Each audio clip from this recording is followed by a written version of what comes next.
하겠습니다. 자, 드디어 이제 성경 역사질 연구반 6번째 시간이 되었습니다. 시작하기 전에 지난주에 했던 것만 간단히 한번 오늘도 리뷰하고 그 다음에 들어가도록 합니다. 지난주에는 예수님의 공생애 중에 두 번째 유월절을 기준으로 해서 주로 갈릴리 지역에서 있었던 사역들을 살펴봤어요. 오늘 또 이제 세 번째 유월절이긴 하지만 예수님의 사역의 주 무대는 예루살렘이 아닌 갈릴리 지역입니다. 왜냐하면 예수님께서 갈릴리의 가버나움을 본 사역지로 삼으셨기 때문에 예수님의 많은 시간들은 갈릴리에서 이루어졌고요. 나머지 중요한 절기 때만 예루살렘으로 올라가셨다라는 것을 아실 수 있습니다. 자, 저희가 14번째 사건으로는 예루살렘에서 베데스다 38년 병자 한 2주 전에 살펴봤고요. 그 위에 갈릴리 사역에서 안식일 논쟁을 하신 이후에 철야 기도에 12제자를 부르시는 장면부터 지난주에 살펴봤습니다. 자, 팔복산에서 무슨 말씀하셨습니까? 예, 산상수훈 말씀하셨고요. 그 다음에 복음의 본거지인 어디? 예, 가버나움에서 백부장의 하인을 말씀으로 고치셨다라는 걸 살펴봤고요. 그 다음에 예수님은 모래산 북쪽에 위치한 구약에는 수넴 여인이 아들이 죽었던 걸 살렸지만 신약 시대에는 나인성 과부의 아들을 죽은 아들을 살리셨다 살펴봤고요. 그 다음에 예수님께서 하나님의 나라의 비밀을 갈릴리 바닷가에서 선상순께서 배 위에서 말씀을 주셨다. 주님께서는 그 지리적인 환경과 그 주변에 있었던 문화적인 환경까지 다 이용하셔서 눈높이 교육하셨다 이런 말씀드렸고요.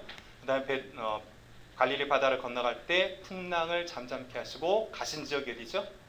거라사 지방에 들려서 군대 귀신 들렸던 자를 고치셨습니다. 자, 그리고 나서 가버나움으로 다시 돌아오셔가지고 12해 동안 혈류병 앓았던 여인을 고쳤고 12살 먹은 누구를 살리셨습니까? 회당장 야이로의 딸을 살리신 사건이 있었습니다. 자, 그리고 예수님께서는 나사렛으로 가셨지만 두 번째 배척을 받으셨고요. 그 다음에 모든 촌을 두루 다니시면서 가르치신 이후에 12제자를 파송하셨습니다. 자, 여기까지가 지난주 살펴봤던 내용이고요. 자, 오늘은 세 번째 유월절 12번부터 해가지고 될 수 있으면 31번까지 쭉 나가려고 하는데 오늘의 핵심 포인트는 무엇이냐면 크게 두 가지로 이 모든 사건들을 좀 봤으면 좋겠는데요. 성경은 무엇을 증거하냐면 예수님 당신이 누구신가를 증명합니다. 자, 그리고 더불어서 그 믿음의 사람과 그 믿음의 사람들의 고백을 통해서 그럼 과연 나는 그분 앞에 쓴 나는 어떤 존재인가 라는 이 두 가지 틀을 가지고 크게 진행되고 있어요. 그래서 오늘은 이 두 가지 포인트를 가지고 과연 세 번째 유월절 사역을 통해서 예수님은 당신이 누구라는 것을 말씀하고 계시고 또한 그것들을 본 많은 제자들과 여인들은 자기 자신을 무엇이라고 고백하고 있는가 하는 거예요.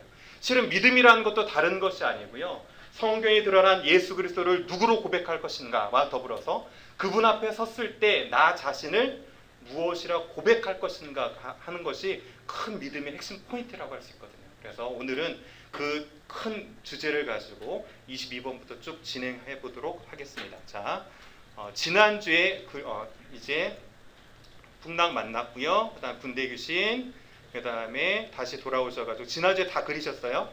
야이로의 딸, 그 다음에 나사렛 방향으로 가셨죠. 그리고 이제 12제자 배척 파송, 여기까지 하는 이유가 뭐냐면 이 정도까지는 갈릴리 바다에서 일어났기 때문에 여러분 지도 1-3에도 그릴 거기 때문에 지금 언급드렸어요. 자, 지도 1-3을 펴셔가지고 이제 오늘 나갈 부분을 그립니다. 자, 우선 적색이나 갈색 펜이 있으시면 지역을 표시해 주는데요. 이 아래쪽으로 사마리아, 위쪽으로 갈릴리, 그 다음에 데가볼리 쓰시고, 그 다음에 이쪽 보면 두로 시돈 지역에 베니게 쓰시고요.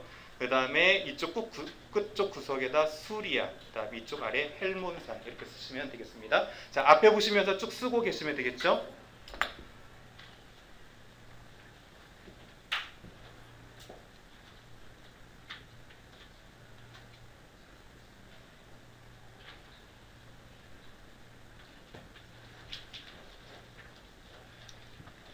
자, 이렇게 적색으로 다 쓰셨으면 아까 방금 1-6지도인가요? 거기서 언급했던 부분을 여기 위에다 다시 그립니다.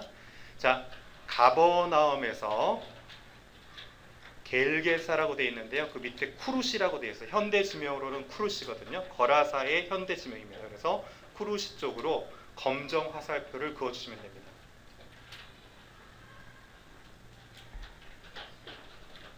가버나움에서 쿠루시 방향, 그리고 그 선에다가 풍랑 뭐 이렇게 쓰셔도 돼요. 그리고 예수님께서 다시 그 쿠루시에서 가버나움으로 돌아오셨죠. 써주시고요. 화살표를 하나만 그어서 왕복 표시해 주셔도 되고요. 될 수 있으면 두 개로, 한 번은 갔다 한 번은 왔다 이렇게 쓰시면 되겠습니다. 자, 그 다음에 가버나움에서 이 나사렛 이제 보이시죠? 지난번 지도에는 나사렛이 등장하지 않았어요. 지도가 범위가 조금 좁아서 나사렛까지 선을 검정색으로 그어주시는데요.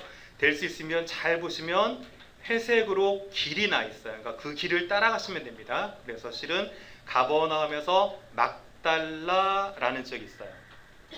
자, 실은 이제 막달라 마리아 하면 무슨 뜻이냐면 막달라 출신 마리아라는 뜻이에요. 그러니까 막달라라는 게 도시 이름입니다.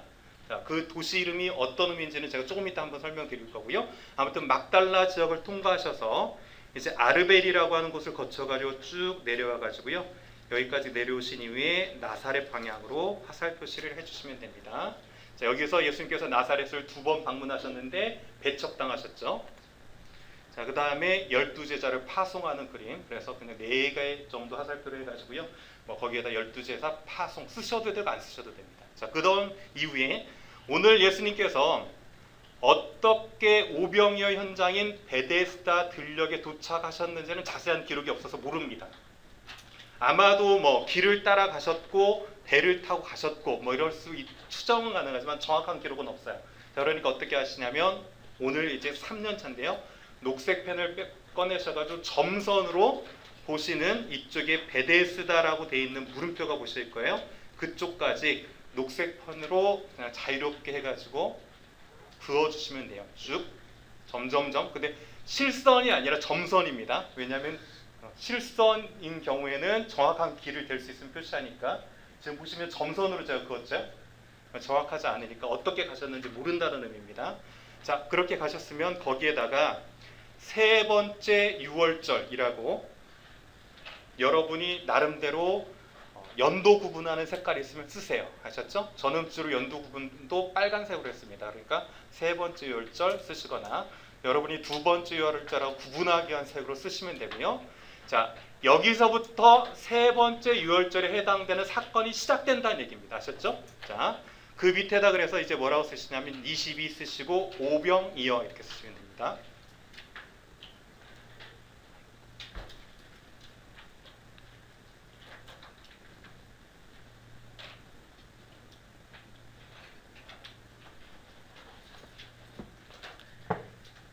자, 그 다음에 이제 조금 복잡하게 얽힐 수 있는데요. 잘 따라오셔야 돼요. 자, 여기에서 녹색 선으로, 실선으로 점선 말고요. 가버나움까지 그리시면 됩니다. 자, 가버나움. 자, 그 다음에 여러분이 쓰셔도 되고 안 쓰셔도 되는데 글자를 조금 자그맣게 쓰실 수 있으면 그 선에다 뭐라고 쓰냐면 물 위를 걸으심. 그러니까 예수님께서 풍랑 가운데 잠잠하게 했던 사건 하나 있죠. 그거는 거라사 군대에 계신 곧지러 갈 때였고요. 예수님이 무리를 걸은 사건이 있는데 바로 이때 오병이어를 기적을 펼치시고 가버나움, 지금 이 동선 안에서 펼칠 때 물 위를 걸으셨어요. 그래서 작은 글씨로 물 위 걸으심 쓰셔도 됩니다. 자, 그리고 써야 되네요. 23번에 있네요. 자, 23 쓰시고 물 위를 걸으심 이렇게 옆에다 쓰셔야 되겠네요.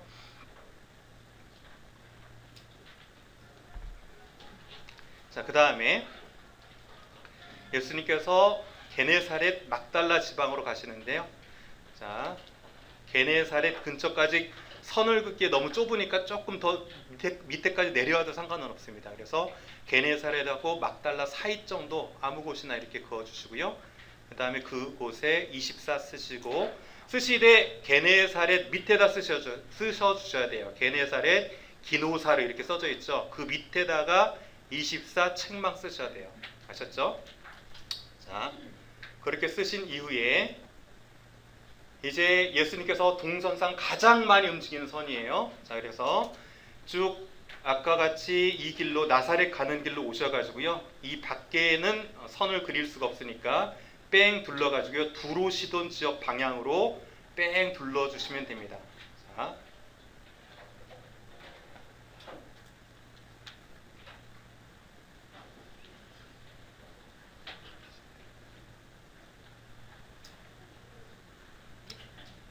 괜찮습니다. 자, 그러면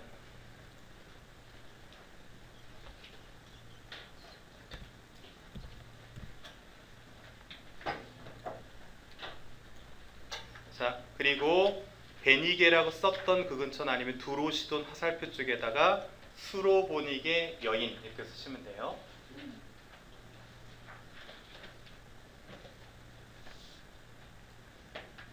지도 1-3 펴가지고.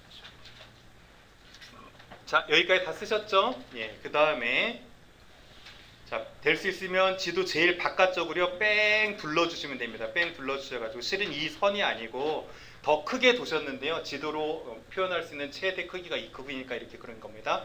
뺑 둘러가지고 어디까지 가시냐면 데가볼리 지역의 갈릴리 바다 제일 남쪽 바다 있죠. 남쪽 바다인데 남쪽에서도 동쪽에 가까운 해안선 이쪽까지 오시면 돼요. 그냥 뺑 둘러가지고 그렇게 오시면 되고요. 거기 화살표에다가 26번 쓰시고 7병 2어 이렇게 쓰시면 됩니다.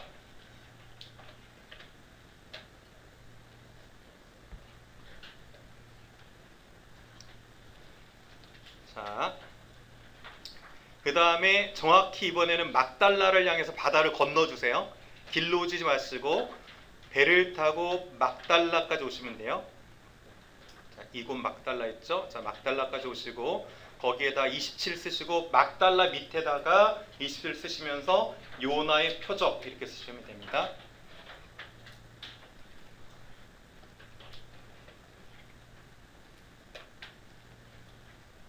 자, 쓰셨죠? 제가 오늘은 지도를 하고 나서 바로 보내드릴 테니까요. 못하신 경우는 댁에서 이렇게 다시 하시면 돼요. 자, 그 다음에 다시 어디로 가냐면 아까 율리아스라고 했던 이 지역 있죠? 베데스다 들녘 쪽으로 화살표가 가시면 돼요. 지금 좀 겹쳤는데 그리고 이 지역에다가 28 누룩 맹인 이렇게 쓰시면 돼요.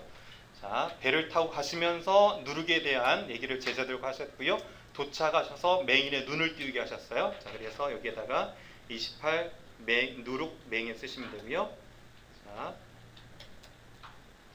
그 다음에 쭉 올리셔가지고요. 가이사랴 빌립보 지명은 실은 더 위에 있는데요. 그 근처까지 쭉 화살표를 올리시고 29 쓰시고요. 신앙 고백 이렇게 쓰시면 됩니다. 신앙 고백.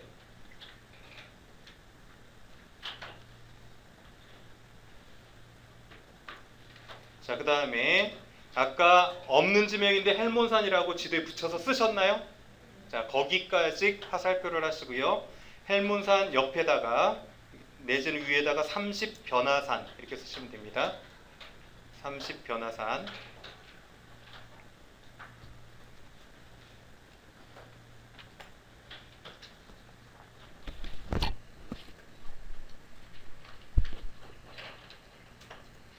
자, 그 다음에 가버나움까지는 실은 예수님께서 갈릴리의 가운데를 지나서 이렇게만 나와요.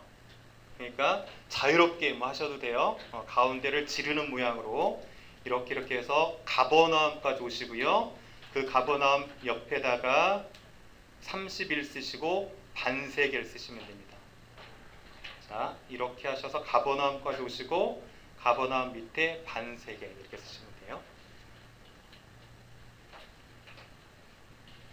자, 보신 것처럼 지도 내용도 복잡하고요. 오늘 해야 될 내용도 많이 있겠죠. 그래서 제가 오늘 말씀드렸던 큰 두 주제를 중심으로 해가지고 조금 속도를 내서 가도록 하겠습니다. 잘 쫓아오시길 바라고요. 자, 첫 번째 22번 이제 오병이어 사건입니다. 자, 이미 수요예배 때 들으신 분들은 이렇게 아실 수 있겠지만 오병이어 기적 말고 성경에는 또 다른 기적 하나가 등장합니다. 그것이 무엇이냐면 7병 이어라는 기록은 없고요. 두어 마리입니다. 정확한 표현으로. 그래서 칠병 제가 두어 마리 이렇게 돼 있는데 이 사건이 우리는 그동안 성경을 자세히 보지 않았기 때문에 한 사건을 마치 기자가 다르게 표현해서 기록한 것 같지만 실은 이 사건은 한 가지 사건이 아니고 무슨 사건이라고요?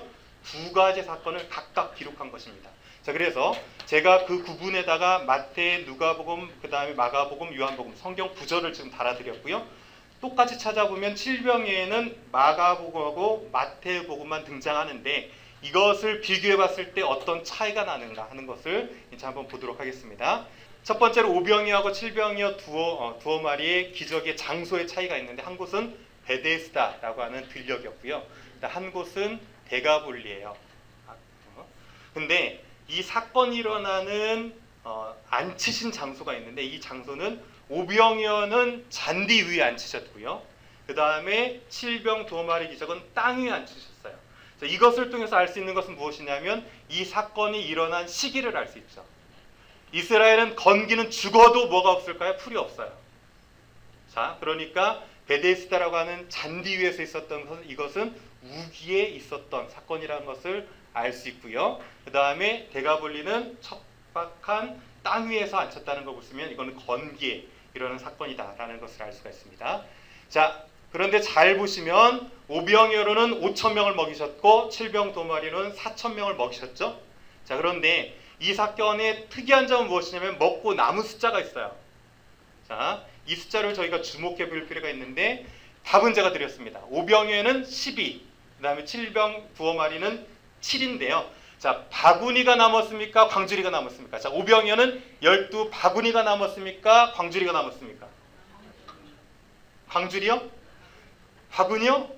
네, 제가 그렇게 수요예배 했는데 지금도 막 헷갈리시면 제가 곤란합니다. 아무튼 저는 또 반복을 합니다. 자, 그러면 도대체 광주리는 뭐고 바구니는 뭐냐? 그 차이가 분명히 있어요. 그러니까 오늘 정도는 한번 잡아보시고 확실히 개념을 잡으실 수 있었으면 좋겠어요. 자, 잘 보시면 한쪽은 바구니고 한쪽은 광주리입니다. 여러분 보시기에 왼쪽이 바구니일까요? 광주리일까요? 광주리요? 네. 그 다음 여러분 보시기에 오른쪽이 바구니요? 이제 막 헷갈려요. 자, 모르겠습니다. 자, 모양은 봐도 잘 모르겠는데, 자, 실은요. 자, 바구니는 저기 이제 거기 한번 적어보세요. 유대인이 여행 시에 이방인적을 다니다 보면 이방인의 부정한 음식을 먹을 수 없죠. 그래서 주로 버드나무로 짜요. 갈대가 아니고 버드나무로 짜가지고 다니는 도시락 용기 정도가 바구니입니다. 그 다음에 광주리는 주로 이방인이 대량의 물건을 옮길 때 사용하는 것으로 특징은 뭐냐면 손잡이가 있고요. 그 다음에 갈대로 만든 용기예요. 자, 그러면 어느 게 바구니고 어느 게 광주리일까요?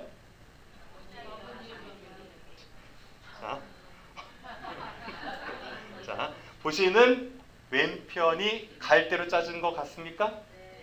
아니죠. 버드나무로 짜졌죠. 자, 버드나무로 짜져 있고 이것이 주로 뚜껑을 해가지고 도시락 연독 정도 이렇게 보이죠? 그 다음에 제가 광주리는 특징이 손잡이가 있다고 그랬잖아요. 자, 이거는 다 잃어버려도 되는데 포인트는 뭐냐면 바구니는 누가 쓴다? 유대인이 쓴다. 광주리는 이방인이 쓴다. 이게 포인트예요. 아셨죠? 자, 이것을 잘 기억해 두시고, 자, 그러면 오병에는 12 바구니가 남았고요. 그 다음에 칠병 두어 마리는 7 광주리가 남았습니다. 자, 그런데 이 12와 7이 상징하는 상징성이 있다는 거죠. 자, 이스라엘 몇 지파?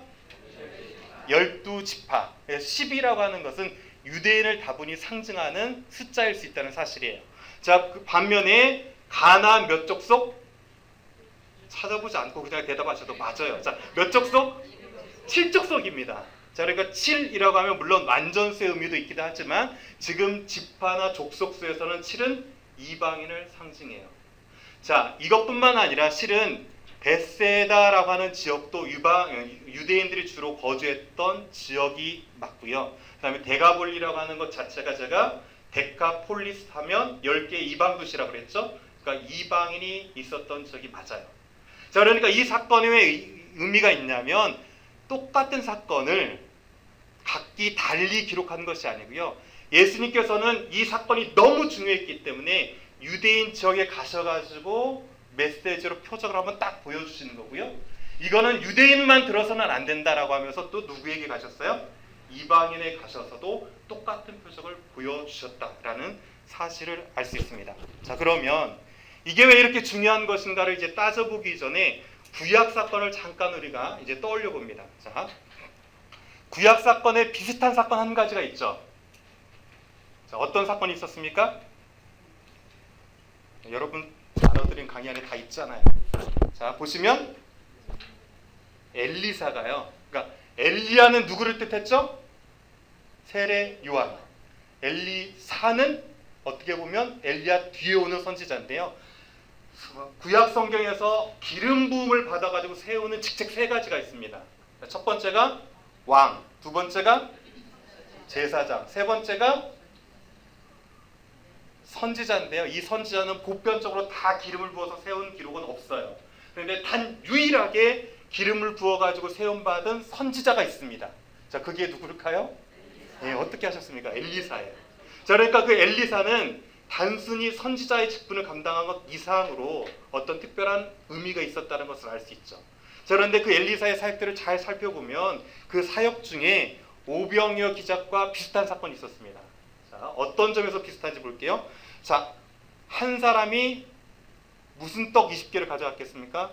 보리떡 20개하고 그 다음에 채소 담은 자루를 가져왔어요. 자, 그런데 이것으로 갔다가 엘리사가 다른 모든 제자들에게 주라고 하니까요. 한 사환이 이렇게 얘기합니다. 뭐라고 얘기했냐면 어찌 이것으로 100명에게 줄 수 있습니까?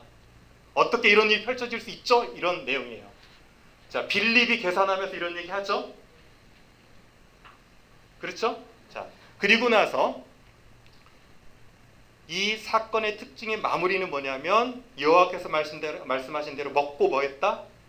남았다. 그런데 오늘 오병이어 7병이어 두어 마리 기적도 무슨 사건이 있습니까? 충분히 먹고 걷어들일 정도 남았다라는 사실이에요. 그러니까 이 모티브 자체가 어느 정도 닮아 있다는 것을 느낌으로 아실 수 있죠.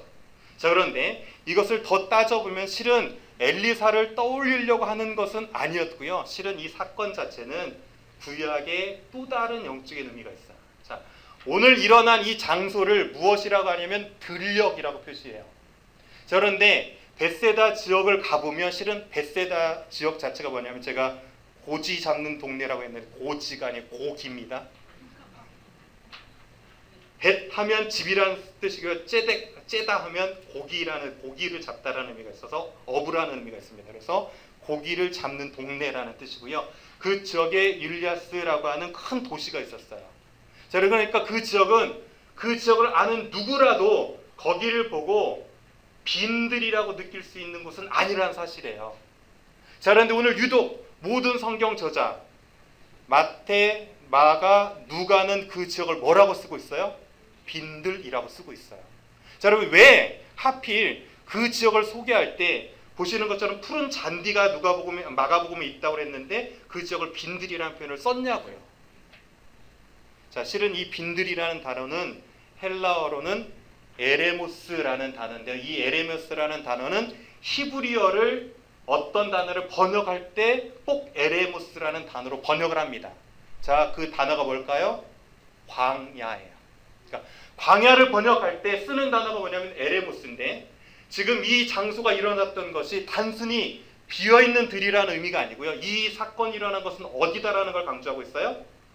광야다라는 것을 지금 강조하고 있다는 사실이에요. 자, 그러면 여기서 이제 구약과 신약을 한번 이어볼 수 있죠. 먼저 답을 내리고 그 다음에 넘어가 볼게요. 자, 구약에서는 하나님께서 이스라엘 백성을 광야에서 무엇으로 먹이셨습니까?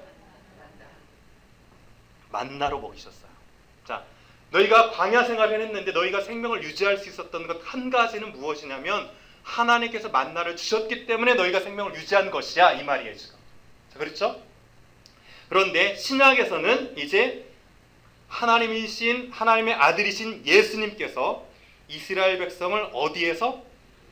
빈들이지만 원래는 히브리어로 바꾸면 뭐다? 광야에서 빵과 물고기로 먹이시는 이 사건을 통해서 구약에 준하는 의미를 이 사건에 지금 부여하고 있다는 것을 알 수가 있죠.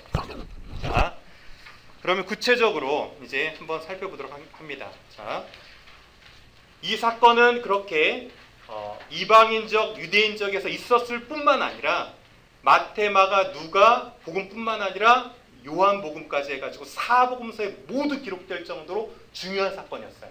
자, 그러면 왜 중요한가 하는 건데요. 자, 여기가 오병이어 기념교회인데 요즘에 가면 이제 못 봅니다.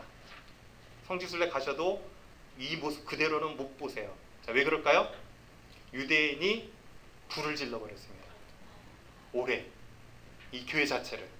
그래서 반기독교적인 마음을 가지고 이곳을 불을 질러가지고 교회가 제가 불란유에 가보지 못해서 못 보긴 하지만 상당히 손실됐다고 들었습니다. 아무튼 그런데 이곳에 가다 보면 앞에 보시면 식탁 하나가 있고 돌이 조그맣게 있는데요. 예수님께서 여기서 떡을 떼서 축사하셨다라는 전승 아래 이곳에 가보면 이제 모자이크 하나가 있어요. 자, 그런데 모자이크를 잘 보면 자, 이거는 광줄입니까? 바구니입니까? 광줄입니까? 바구니입니까? 바구니잖아요. 지금 모양 자체가. 일단 손잡이가 없잖아요. 그렇죠? 자, 그 다음에 바구니입니다. 그러니까 오병이어는 바구니라고 좀 말씀드렸잖아요. 자, 그런데 떡을 잘 보면 떡이 몇 개예요? 자, 여기는 물고기 2마리는 맞죠? 떡은 하나, 둘, 셋, 4개예요. 자, 왜 4개일까요? 이미 들으신 분도 있겠지만 왜 4개입니까? 떡이? 자, 내가 안 먹었어요. 뭐 이러지 말고요. 자, 왜 떡이 4개라고 제가 말씀드렸죠? 자, 혹자는 뭐 이거를 떡을 밑에 하나 깔았다 뭐 이렇게 얘기하기도 하고요. 아니면 예수님이 하나는 축사하시려고 들고 서셨다라고도 얘기합니다. 하지만 이 모자이크를 그린 저자는 그렇게 표현하지 않았고요. 뭐라고 했냐면 나는 생명의 떡 대신 예수님 한 분을 제외하고 떡 4개만을 모자이크에 새긴다라고 했어요. 자, 지금 포인트가 뭐냐면 이 표적의 의미인데요. 자, 제가 오늘 포인트가 뭐라고 했냐면 주로 사건을 통해서 예수님이 누구신가를 드러내는 게 오늘 포인트라고 그랬죠. 자, 오병이어를 펼치신 중요한 포인트가 뭐냐면 너희가 구약시대 때 그렇게 광야에서 만나로 먹여서 너희를 살렸던 것처럼 이제 내가 영적인 양식으로 너희를 먹여서 정말 죄의 죽음으로부터 너희를 살려낼 생명의 떡이 되신 분이 곧 누구다? 나라라는 것을 예수님께서 이 사건을 통해서 말씀해 주고 계신다는 사실입니다.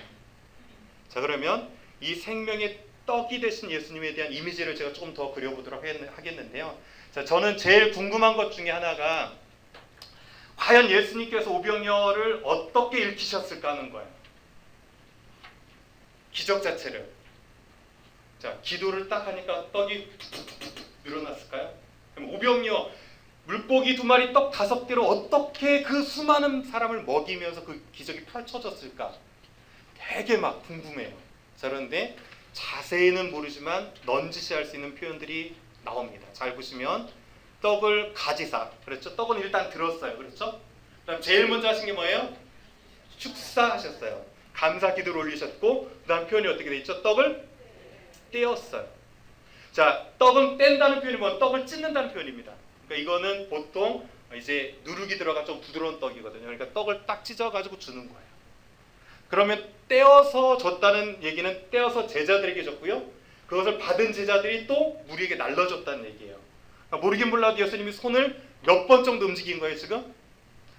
주로 5,000명에다가 2만 명 잡잖아요. 2만 명인데 5개씩은 먹었어야 되잖아요. 그럼 몇 번이에요? 10만 번인가요? 예수님께 10만 번을 막 떼셨을까? 막 떼면 떡이 콕콕콕 쌓여 어떻게 갔을까 모르겠어요. 근데 제가 보고자 하는 표현 자체는 뭐냐면 똑같은 표현들이 어떤 특정 사건으로 또 이어지고 있다는 사실이에요. 자, 떡을 가지사 축사하시고 떼어졌던 때가 있어요. 자, 언제입니까? 최후의 만찬 때. 자, 그러면 실은 이 오병의 기적이 일으킨 시기를 언제로 얘기하냐면 6월절에 가까이 와서라고 돼 있어요. 요한복음을 보면. 자, 다른 곳에는 시기가 기록되지 않는데 유독 요한복음 6장을 보면 6장 4절에 6월절에 가까이 이렇게 되어 있어요. 자, 체험한차는 언제 일어났습니까? 6월절 밤에 일어났죠? 자, 그러니까 이 이미지도 시간적으로 매치되고 있는데 예수님께서 체험한차를 펼치실 때 그 사건을 그대로 보면 또 어떻게 하셨어요? 떡을 가지사 축복하시고 이렇게 되어 있는데 실은 고린도전서를 보면 제가 거기에 기록된 고린도전서를 보시면 떡을 가지사 떼어 이르시되 이렇게 되어 있죠. 고린도전서 11장 24절은 여러분 프린트에는 자, 그리고 거기도 떡을 가지사 축사하시고 떼어 주셨어요. 자, 그러면서 이 떼어 주는 이 떡이 무엇이다라고 얘기하고 있습니까? 네, 몸이다라고 얘기하고 있습니다. 자, 그러면 그 사건은 또 어디를 향하고 있을까요? 예수님께서 십자가에서 못 박혀 돌아가시고 나서 다 이뤘다는 말씀과 함께 큰 소리로 영원히 떠나시리라 라고 했을 때 무슨 일이 펼쳐집니까? 휘장이 찢어져서 하나님과 우리 사이를 막고 있었던 곳에 살 길이 열렸죠. 그런데 이 십자가는 실은 예수님의 몸이 쪼개진 사건이거든요. 여러분께 한번 물어봅니다. 저도 제일 먹고 싶은 것 중에 하나가, 먹어보고 싶은 것 중에 하나가 예수님이 기적을 펼쳐서 줬던 오병이어 떡하고 물고기 한번 먹어보았으면 좋겠다라는 생각을 하는데요. 자, 여러분은 그 떡 드셔보셨습니까? 드셔보셨어요? 성만차 때 드셔보셨어요? 성만차 때 물론 드셔보셨지만 그것보다요, 우리가 성만차 때 떡을 나눠서 먹는데 의미가 왜 먹습니까 도대체? 예수 그리스도의 몸을 기념하기 위해서. 우리가 믿음이 있는 자라면 정말 예수 그리스도가 죽으심으로 나를 살리시는 생명의 떡이 됐다는 이 신앙의 고백으로 드리면서 우리가 성만찬을 대한다면 오병이어를 통해서 주었던 그 떡과 그 고기는 못 먹어봤을지 모르지만 우리는 영적으로 이미 그 예수 그리스도의 몸과 피를 먹고 마신 자인 줄 믿습니다. 아멘. 자, 이 고백으로 예수님 당신은 우리의 생명의 떡이십니다 라는 고백을 드릴 수 있어야 되겠죠.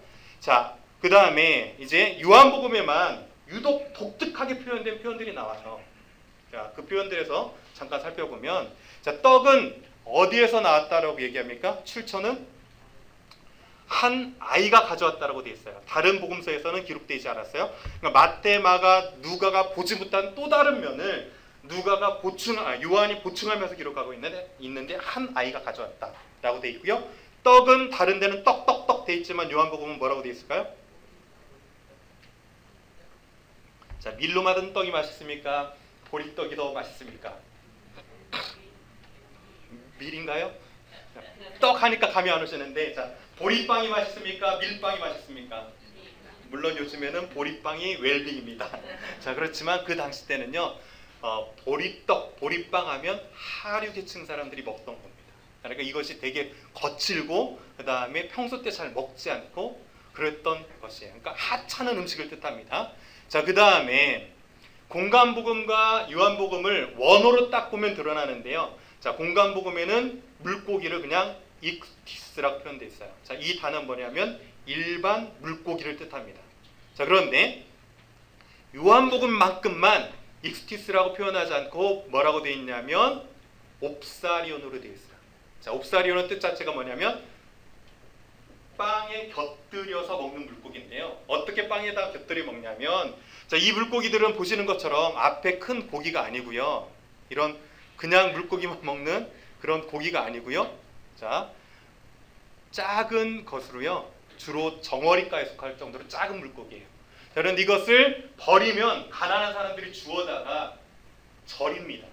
그래서 절여서 빵을 먹을 때 그냥 먹으면 목이 메니까 어떻게 해요? 그것을 딱 해서 간을 맞춰서 목이 메지 않고 먹을 수 있도록 만든 것이 바로 옵사리온이에요. 자, 그런데 이 옵사리온에는 여러 가지가 있을 수 있는데 올리브도 절임으로 해놓으면 뭐가 되냐면 이것도 옵사리온처럼 먹을 수 있어요. 자, 그래서 아무튼 오늘 요한복음에서는 무엇을 표현하고 있습니까? 한 아이가 가장 하찮은 음식을 가져왔다는 거예요. 자, 그런데 이것이 어떻게 많은 5,000명, 2만 명을 먹이고도 남음이 될 수 있었느냐 하는 거예요. 자, 그것에는 아이의 헌신이 있었고요. 그렇죠? 아이의 헌신이 있었고 더불어서 하나님께서 예수 그리스도를 통해서 주시는 은혜가 있었죠.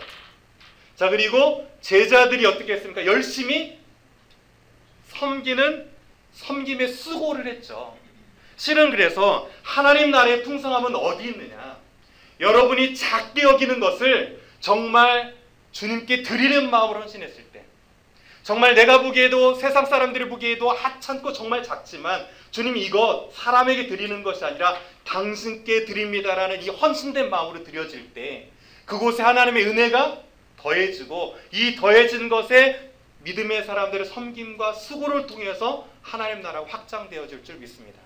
여러분이 가진 은사나 여러분이 가진 달란트 보시기에 정말 이것은 하나님 나라에 과연 필요할까 필요 없을까 라고 고민될 정도의 작은 것이지만 이것이 사람의 손에 들려지면 그것은 하찮은 물고기와 보리떡밖에 되지 않지만 이것이 곧 우리의 주님의 손에 들려질 때 놀라운 하나님 나라의 풍요의 역사를 이뤄내실 줄 믿습니다. 여러분의 가진 달란트 주님의 손에 들려서 사용되는 그런 귀한 축복이 여러분 가운데 있기를 간절히 축원합니다. 자, 이제 이 요한복음의 오병이어 사건이 끝나고 나서 예수님께서 가버나움에서 이제 가버나움으로 무리를 걸어서 오시는 사건이 있어요. 자, 그런데 자, 스토리 내용은 마태복음 14장부터 쭉 보시면 되는데요. 이미 제가 밤 시간은 구분하는 방법에 대해서는 알려드렸죠. 자, 밤 사경하면 몇 시입니까? 새벽 3시에서 6시죠. 그러니까 유대인들은 밤은 4등분해요. 12시간을 6시부터 6시까지 4등분합니다. 자, 그러니까 사경하면 새벽 3시부터 6시경이에요. 자, 그렇죠? 자, 그때 예수님께서 무리를 걸어오신 사건입니다. 자, 여기에서 제가 다 살펴드릴 수는 없고요. 실은 제가 오늘 예수님이 어떤 분이십니까를 보여주는 사건이 뭐냐면 오늘 펼쳐진 사건의 핵심들이라고 그랬어요. 자, 여기에서 이제 이것들을 살펴보기 위해서 간단히 정리를 해보면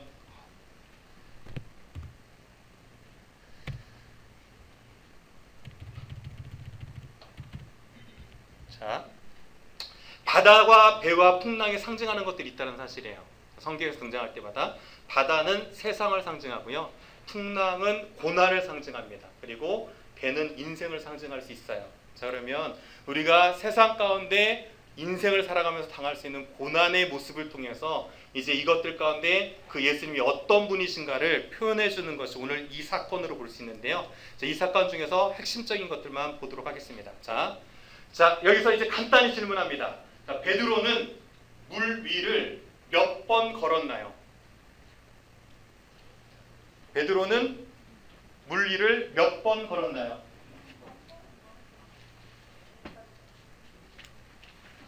자, 한 번 걸었나요? 잘 보면 우리가 계속 생각하는 것은 무엇만 생각하냐면 예수님께서 오라 하셨을 때 물 위를 걸었던 그 한 번만을 생각하는데요. 아니요. 베드로는 또 한 번 걸었어요. 자, 베드로가 예수님만 보고 갔을 때는 빠지지 않다가 무엇을 인식했냐면 파도를 인식했어요. 세상의 어려움을 인식하기 시작하면서 그 시선을 놓쳤을 때 빠져들었죠.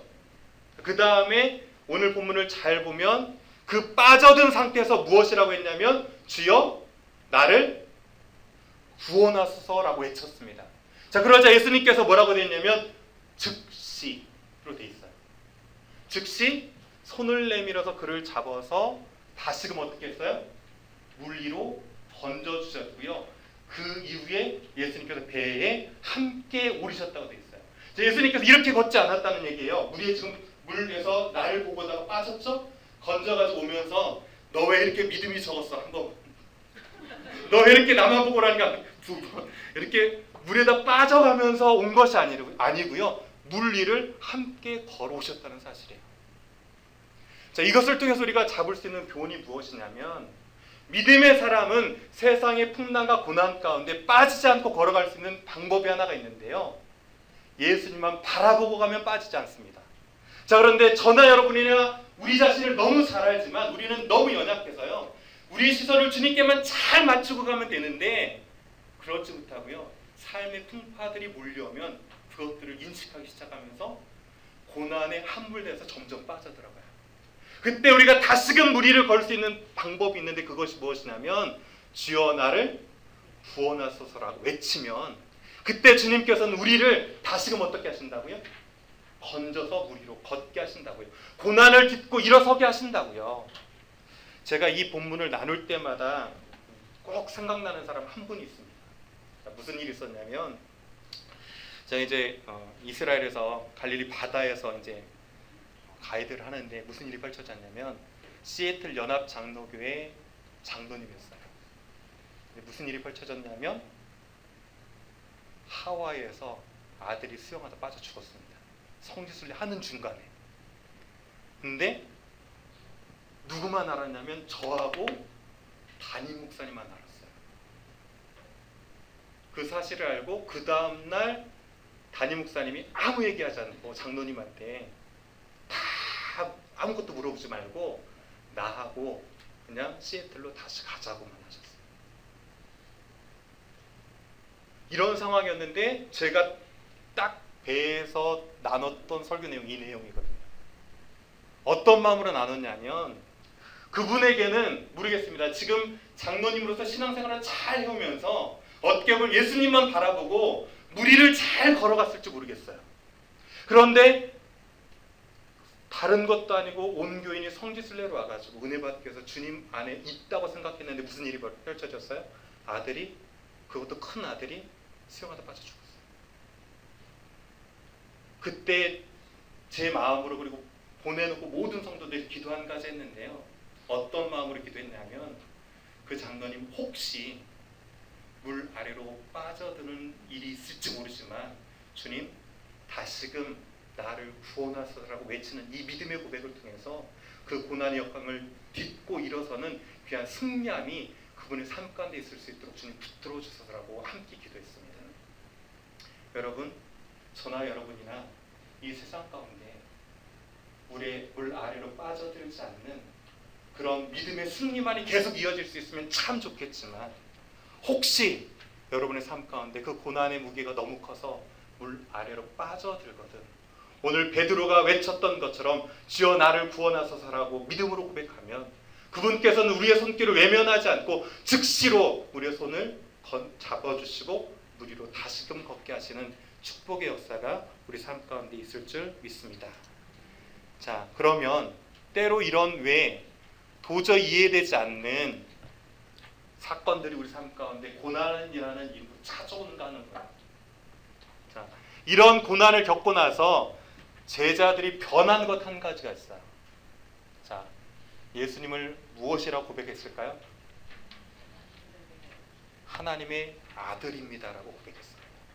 때로는 우리 삶 가운데 찾아오는 수많은 고난이 있지만 그 고난의 본질의 목적은 무엇이냐면, 이 고난을 통해서 우리를 힘들게 하고 어렵게 하는 게 목적이 아니고요, 이 고난을 다 통과했을 때 하나님의 하나님 되심과 예수 그리스도의 하나님의 아들 되심을 우리 삶 가운데 믿음으로 고백하기 위한 연단의 과정이 때로 우리 삶 가운데 찾아오는 고난일 수 있다는 사실이에요.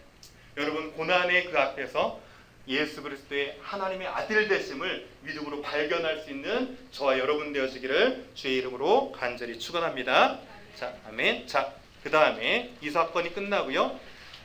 이제 이렇게 가버나움으로 오시는 중간에 무리를 걸었던 사건이 펼쳐졌고요. 그 다음에 게네사렛으로 오시면서 이제 한 가지 사건이 펼쳐집니다. 자, 무슨 사건이냐면 유대인들이 손을 씻는 문제로 이제 논쟁이 펼쳐지는데요. 앞에 한번 잘 보시고 나서, 자, 이것은 무엇에 쓰는 물건일까요?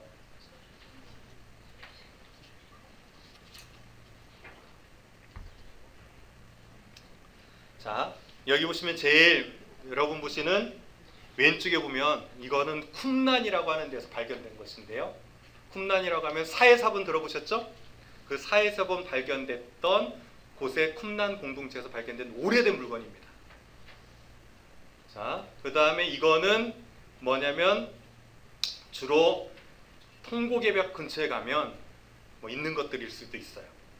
자, 특징은 뭐냐면, 뭐예요 특징이? 손잡이가 두 개예요. 자, 손잡이가 두 개인데 이 물건을 어디다 쓸까 하는 거예요. 자, 도대체 그리고 이 물건을 왜 손잡이로 두 개로 만들었을까 하는 건데요. 자, 지금 무슨 문제로 들어왔냐면 실은 손 씻는 문제 들어왔잖아요. 자, 보통 일반 사람이 손을 이렇게 씻습니다. 자, 그렇죠? 그런데 유대인들은 다르게 손잡이 두 개를 이용한 이 그릇을 잡고 씻어요. 자, 어떤 차이가 펼쳐지냐면 제가 손으로 한번 씻어볼게요. 자, 수도꼭지를 여기가 부정합니다. 풀어서 손을 씻었습니다. 그렇죠? 정결해졌네요. 자, 물을 어떻게 해야 돼요? 잠궈야 되죠? 잠그면 어떻게 돼요? 다시 손이 부정해지네요. 또 씻어야 되죠? 계속 이거 해야 되잖아요. 자, 그러니까 어떻게 되냐면 손잡이 두 개 있는 그릇을 가지고 씻습니다. 자, 어떻게 되냐면 자, 그 그릇 자체는 정결합니다. 자, 그러니까 물을 틀어가지고 받았어요. 그렇죠? 이쪽 손잡이를 잡고 이렇게 따르면서 그 손잡이 쪽에 물이 흐르면서 여기가 깨끗해지고 손도 깨끗해지죠? 자, 그렇죠? 깨끗한 쪽 잡았죠? 이번에는 또 어떻게 이쪽 잡고 이렇게 부으면 이쪽도 깨끗하죠? 자, 계속 왔다 갔다 하면 깨끗하죠? 깨끗하죠? 깨끗하죠? 깨끗하죠? 깨끗하다. 이렇게 됩니다.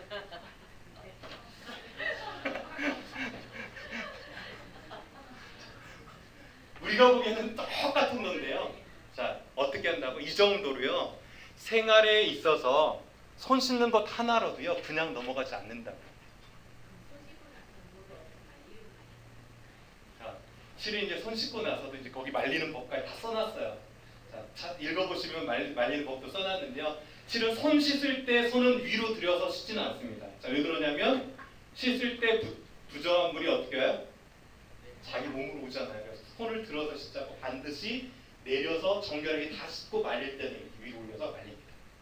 자, 손 씻기에 대해서만 간단히 실은 메인이 아니기 때문에 간단히 한번 보면 나머지는 쭉 읽어보세요. 자, 그럼 물이 없거나 그렇다면 어떻게 되냐면 천으로 손을 싸거나 장갑을 끼고 먹을 수 있습니다. 그러니까 무조건 손을 언제 이상 씻어야 되냐면 계란 이상의 크기의 음식을 먹을 때는 손을 반드시 씻어야 돼요. 계란 정도 크기 이상의 음식을 먹을 때는. 자, 그런데 그때 물이 없으면 어떻게 되면 정결한 천으로 손을 감싸가지고 먹거나 장갑을 끼면 먹을 수 있어요. 자, 그 다음에 손을 씻기 위해서 제거해야 될 경우 반지가 부정할 수 있는데 반지는 제거해야 됩니다. 그러면 깁스를 했을 때는 어떻게 해야 될까요? 깁스는 제거하지 않아도 돼요. 자, 왜냐하면 그것을 제거할 때 고통이 따르는 것은 제거하지 않아도 된다라는 기록이 있어요. 그래서 제거하지 않아도 되고요. 자, 그 다음에 식사 중에 가려진 신체 일부분이나 이마를 만졌을 경우에는 손을 씻어야 될까요? 씻지 말아야 될까요? 손을 씻어야 되지만 보시면 제가 축복 기도문이라고 써놓은 부분이 있는데요. 이 아쉐르 야제르라고 하는 축복 기도문은 하지 않아도 됩니다. 자, 반면에 화장실을 다녀온 경우에는 손을 씻고 나서 어떻게 해야 돼요? 반드시 축복 기도문을 하고 다시 먹을 수 있어요. 자, 이거는 실은 중요하지 않지만 이 정도로 어떻게 하다고요? 철저하게 작은 것 하나에도 이것들을 지켜내는데 이것이 과연 그럼 어떤 의미가 있을지에 대한 해석적인 부분만 잠깐 보도록 하겠습니다. 자, 그 다음 장으로 넘겨가지고 생각해 볼 점 이렇게 되어 있는데요. A. 자, 오늘 실은 이제 이것과 관련해서 무슨 얘기를 하냐면 고르반 얘기를 합니다. 자, 고르반 하면 뜻 자체는 뭐냐면 실은 지금 앞에 보면 고르반 이드라고 되어 있는데 고르반 이드라고 하는 절기적인 명절은 유대인이 지키는 게 아니고 누가 지키냐면 모슬렘이 지켜요. 모슬렘이 크게 두 가지를 지키는데 하나는 라마단 기간 들어보셨죠? 자, 라마단이 끝나고 나면 3일 동안 이드라는 것을 통해서 명절을 지키고요. 그 다음에 두 번째로 가장 크게 지키는 명절이 뭐냐면 고르반 이드예요. 자, 이게 뭐냐면 실은 핵심을 보면 뭐를 끌고 갈 수 있습니까? 양인의 염소를 끌고 가죠. 이 사람들이 지키는 이 고르반 이드는 무엇이냐면 이스마엘이 이삭을 드리는 게 아니고요. 이삭이 드리려고 할 때 스풀에 양 한 마리가 있었다. 이렇게 해석을 하고요. 이때는 염소를 잡아서 드리는 때예요. 축제 기간으로 지켜요. 그때 고르반이라는 뜻을 왜 제가 이제 이걸 찾아냈냐면 고르반이라는 뜻 자체가 뭐다? 하나님께 드려진 예물이다. 그래서 이 염소 자체가 하나님께 드려졌다고 해서 고르반이라고 불립니다. 자, 그러면 고르반이라는 뜻 자체는 뭐냐면 예를 들어서 이 물건을 쓰고 있는데요. 부모님이 달래요. 그러니까 뭐라고 하냐면 이것은 고르반입니다. 라고 하면 뭐냐면 하나님께 드려진 것이 이 의미가 돼요. 자, 그러면 이거는 부모님께 드리지 않아도 되고요. 그럼 이걸 하나님께 드리느냐? 드리는 건 자기 마음이에요. 드려도 되고 안 드려도 되고. 자, 이것에서 무슨 말씀을 드리려고 하냐면 유전을 지켰느냐 말씀을 지켰느냐는 뜻이에요. 자, 유전하면 뭐냐면 구전율법으로 문서 뒤에 있었던 것으로 유대인들이 해석해낸 전통입니다. 자, 반면에 말씀은 성문율법으로 분명히 문자로 기록되어 있는 거예요. 자, 그럼 이 사람들은 유전을 중요하게 여겼습니까? 말씀을 중요하게 여겼습니까? 유전을 더 중요하게 여겼다는 사실이에요. 자, 그런 것처럼 손을 씻는 것도 그들의 전통 안에 세워진 유전이니까 그것을 더 중요하게 지금 여기고 있다는 사실이에요. 자, 더불어서 그러면 이 사람들은 손을 씻는 것 자체는 뭐냐면 우리가 보기에는 그들은 거룩하다고 생각할지 모르지만 저희가 보기에는 이건 위생의 문제거든요. 철저히 손을 씻으면서 그들은 무엇은 씻지 못했어요? 마음은 씻지 못한 거죠. 마음의 거룩함의 본질을 잊은 거죠. 자, 그래서 예수님께서 무엇을 하고 있냐면 입 안으로 들어가는 것이 너희를 더럽히는 것이 아니라 입 마음에서 나오는 악한 생각이 너희를 더 더럽힌다는 사실이에요. 자, 그러면 자, 주로 이 모든 것 안에서 이렇게 사는 자를 뭐라고 하냐면 한마디로 외식하는 자다 이렇게 표현을 해요. 자, 외식한다는 뜻 자체는 무엇이냐면 실은 거기 보면 히포크라테스라고 되어 있는데 극장에서 쓰는 용어 뭐 이렇게 되어 있어요. 거기가 외식하는 자 뭐 이렇게 되어 있는데요. 실은 외식하는 자는 우리가 생각하기에 겉과 속이 다른 자라고 생각할 수 있지만 이 성경 안에서 그렇게 겉과 속이 다르도록 행동하는 것은 무엇이냐면 본질은 잊은 채 형식적인 것만을 쫓아가고 있는 것처럼 보이지만 실은 이 모든 것이 자기의 기득권을 유지하기 위해서 자기는 의롭고요. 다른 사람은 어때요? 자기가 의롭게 하기 위해서 다른 사람을 정죄하는 거예요. 우리 안에도요. 내가 하는 것은 전부 맞고요. 다른 사람이 한 것은 전부 틀렸다는 사고를 가지게 된다면 이것 또한 우리는 외식하고 있지 않다라고 생각할지 모르지만 그것 자체도 외식이 될 수 있다는 사실이에요. 자, 이 정도로만 하고 이 포인트는 제가 원하는 포인트는 아니기 때문에 넘어갑니다. 자, 25번 두로와 시돈 이제 들어가면 스로보니게 여인이에요. 자, 잘 아는 사건이죠. 예수님께서 이제 스로보니 여인을 만나셨던 장면인데요. 이 얘기를 하기 위해서는 먼저 개에 대한 얘기를 좀 길게 해야 됩니다. 자, 근데 그 당시 때 개하고 오늘날하고 개하고요 위상이 다르기 때문에 오늘 제가 조금 여러분 안에서도 개를 어떤 위치에 두고 있는지 몰라서 신뢰를 범할 수도 있겠다라는 생각이 들고요. 자꾸 개 해가지고 그 개한테도 좀 미안할 것 같은데 아무튼 한번 들어가 봅니다. 자, 개는요 실은 첫 번째는 충성의 이미지가 있는데요. 자, 개 하면 어떤 개가 있냐면 양치기 개가 있어요. 양치기가 있는데요. 실은 민수기에 보면 여분네 아들 이름 갈렙 있죠. 이 갈렙이 실은 켈러부고요. 뜻 자체가 뭐다? 개라는 뜻이에요. 그러니까 아들의 이름을 지으면서 뭐라고 하냐면 개라고 지어놨어요. 지금 혹시 여기 중에 또 켈렙 많이 이름 쓰던데 뜻은 뭐냐면 개라는 뜻이에요. 그러니까 제가 이전에 다니던 교회에 있었는데요. 켈렙이라는 아이가 개를 가지고 나왔는데 개한테 물린 적이 있어요. 목덜미를. 그래서 그 개를 한 적이 있는데요. 제가 그거 들으면서 막 웃었어요. 개가 개를 불었다고 그러면서. 아무튼 그런데 그 개는 개의 긍정적인 이미지로 쓰일 때는 주로 일반 개를 뜻하는 게 아니라 양치기 개의 충성심을 뜻합니다. 그래서 이제 충성심을 뜻하고요. 그런데 성경에서 나오는 대부분의 개의 이미지는 뭐냐면 부정적인 개의 이미지들이 많아요. 자, 그렇죠? 개는 미련한 자와 동일시 지금 되고 있고요. 그 다음에 개는 피를 핥아먹는 부정한 것으로 지금 등장하고 있고요. 그 다음에 악을 행하는 자와 개가 동일하게 되어 있죠. 그 다음에 신약시대에 넘어가서도 행악하는 자가 개와 같다. 그 다음에 개를 무엇과 동일시하고 있습니까? 돼지하고 지금 거의 동일선상이 됐죠. 유대인이 제가 제일 부정하게 여기는 증승이 돼지라고 했어요. 그러니까 개도 그 축에 속해요. 자, 그러면 아무 개나 이렇게 부정하다고 여기느냐? 아니요. 자, 야생개 주로 거리에서 사는 개고요. 이거는 헬라어로는 퀴온이라고 되어 있어요. 자, 그런데 이 단어가 쓰이는 모든 곳이 지금 퀴온이라는 헬라어로 되어 있는 뜻은 어떻게 주로 이미지가 만들어지냐면 경멸의 뜻을 가지고 있어요. 자, 그 다음에 이제 한 가지 개가 더 남았는데요. 잘 보면 개를 통해서 표현할 때 주로 성경에 보면 죽은 개다, 죽은 개다, 개 같은 종이다 이렇게 얘기하잖아요. 자기 자신을 통해서 나는 죽은 개고 나는 개 같은 종입니다. 뭐가 좀 안 좋긴 한데 아무튼 그렇게 얘기하면 이것은 무엇을 뜻하냐면 자신을 개로 인정하는 것 자체는 극진한 겸손을 뜻해요. 자기 자신을 최대한 낮춘 것을 뜻해요. 자, 그런데 오늘 수로보니게 여인과 관련해서 나온 개가 있죠.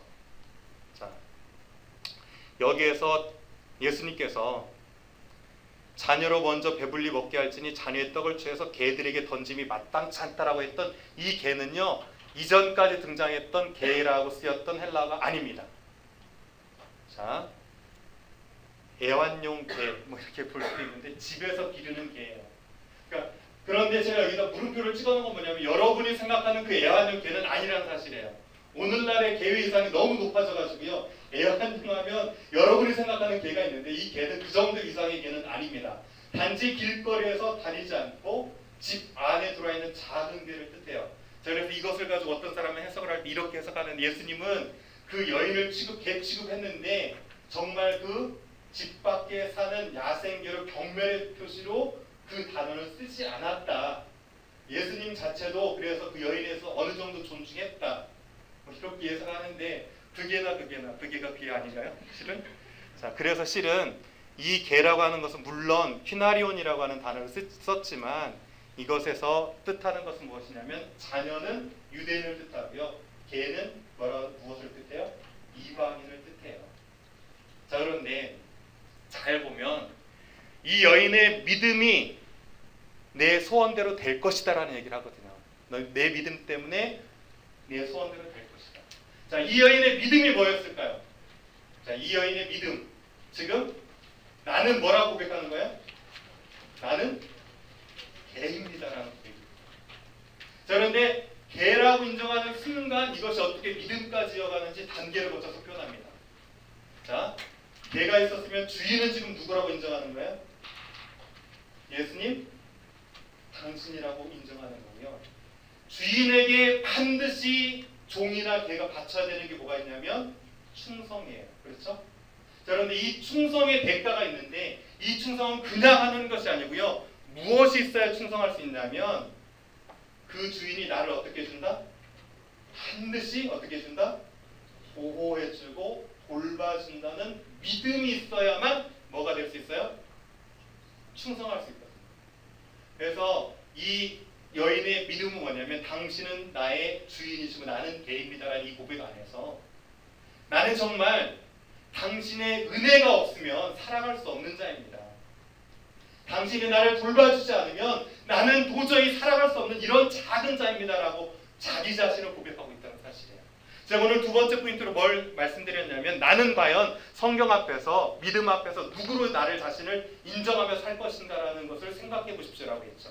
이 여인은 무슨 고백을 했냐면 나는 예수님의 은혜 없이는 당신의 돌보심 없이는 살아갈 수 없는 정말 작은 개와 같은 그렇게 낮고 낮은 자입니다라는 믿음의 고백을 통해서 주님께 나아가고 있는 거죠. 자, 이것과 관련해서요. 제가 이제 겸손과 교만에 대해서만 잠깐 생각해 보는데 마태복음 11장 21절 보면 이런 구절이 있습니다. 앞에 보시고 한번 다 같이 한번 읽어 주시죠. 마태복음 11장 21절 시작.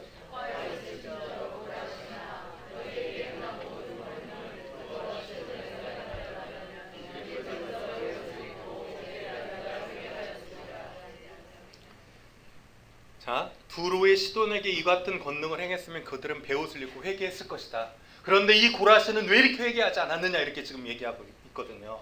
자, 잘 보시면 벳세다하고 가버나움하고 고라시는요 복음의 삼각지라고 이렇게 알려져 있어요. 그 정도로 가버나움에서 고라신까지 2마일이 조금 넘습니다. 그러니까 상당히 가까운 곳이에요.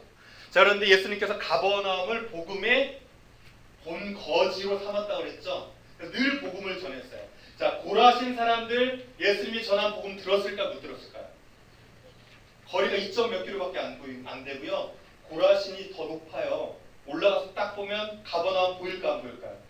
보여요. 보일 정도로 가까운 곳이에요. 자, 그런데 이 고라신 사람들은 왜 예수님의 복음을 받아들이지 않았을까? 자, 그런데 고라진이라고 하면 뜻 자체가 뭐냐면 나무가 많은 곳이란 뜻입니다. 자, 나무가 많다는 얘기는 무엇이 많다는 얘기예요?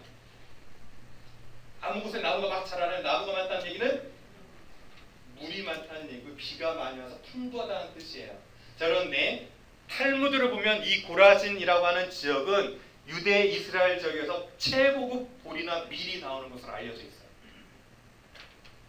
자, 이렇게 추정해 보면 고라신 사람들은 왜 예수님의 복음을 받아들이지 않았나요? 왜? 그렇죠. 먹고 살만하니까. 오늘 들어오시던 여인은 예수님 없으면 살 수 없습니다라는 그런 낮은 고백으로 나간 반면에 오늘 고라신에 있었던 그 사람들은 예수님의 수많은 복음을 들으면서도 나는 당신 없어도 살 수 있거든요 이거였어요. 여러분, 겸손과 은혜는 겸손과 교만은 그 차이가 무엇이라고 생각합니까? 여러 가지로 정의할 수 있지만 저는 겸손은 예수님의 은혜가 필요합니다라고 인정하는 것이 겸손이라고 생각하고요. 교만은 무엇이냐면 그분의 은혜를 은혜로 깨닫지 못한 채 그 은혜 필요 없습니다 라고 하는 그 마음이 있다면 그것은 곧 교만인 줄 압니다. 자, 그런데 이 교만은 정말 교묘해가지고 두 가지 모습을 나타내요. 어떤 사람은 많이 있어서 교만할 수 있고요. 어떤 사람은 너무 없어서 교만할 수 있어요. 자, 무슨 얘기냐면 많이 있는 자는 그것이 하나님께서 주신 것이라고 인정하지 않고 어떻게 해요?